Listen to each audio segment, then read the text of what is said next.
Hey, hola, Geo. Estamos grabando un vlog porque estamos yendo de camino a un prostíbulo. Sí, a un prostíbulo. Y el prostíbulo se llama Casa de Iván.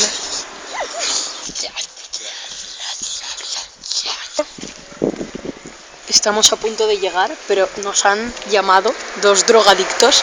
Hacía una puta peste a porro y sus palabras textuales han sido: ¿qué pasa, chavales? Creo que son esos. Puta madre, ¿eh? Bueno, nos han dicho esas mierdas y yo le he dicho hola. Y después casi nos atropella un coche azul y nos ha levantado barro el hijo puta. Y ahora estamos de camino a mi casa, aquí tocando un poco los huevos y viendo vídeos de Pocoyo bailando sexualmente. Y entonces tenemos que ir a mi casa para cenar y luego salir a fornicar al puticlub de verdad, porque mi madre es una mafiosa y... No es broma, mi madre no es mafiosa, ¿eh?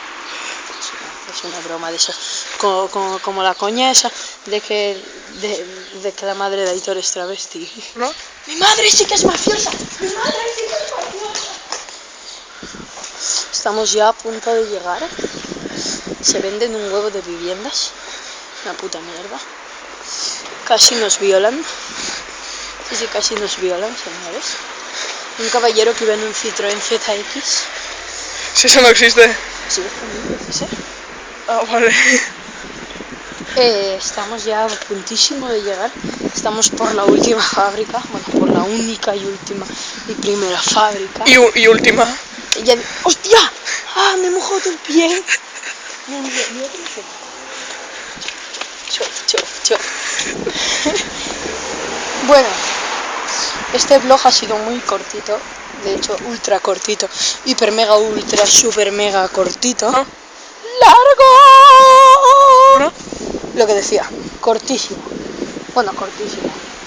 No tanto como la polla de Cañete. De pía. De Pía o Cañete para sus follamigos. Pues vamos a acabar aquí el videoblog. Y bueno, subiremos más vídeos. Una pena que de la decadencia de Kid Nash haya sido eliminado por una mafia rusa. O China. Pero bueno, tranquilos que tampoco O es... por tu madre, que es mafiosa. Por mi madre. No, mi madre no es mafiosa. Entonces, no os preocupéis que tampoco era un vídeo para hacernos partners solo con ese vídeo. Pero bueno, iremos subiendo más vídeos y eso, o sea que no os preocupéis porque se haya eliminado uno, porque cada uno que se elimine prometo subir dos. No, dos. ¿No? ¿Quién dice dos dice tres? ¿Quién dice dos dice tres? Porque señales desde casa. Oh, qué webcam más maligna, ¿no? Que pinta más macabro y más cutre a la vez. Es una mezcla muy explosiva. Bueno, y hasta aquí el videoblog de hoy. Nos vemos.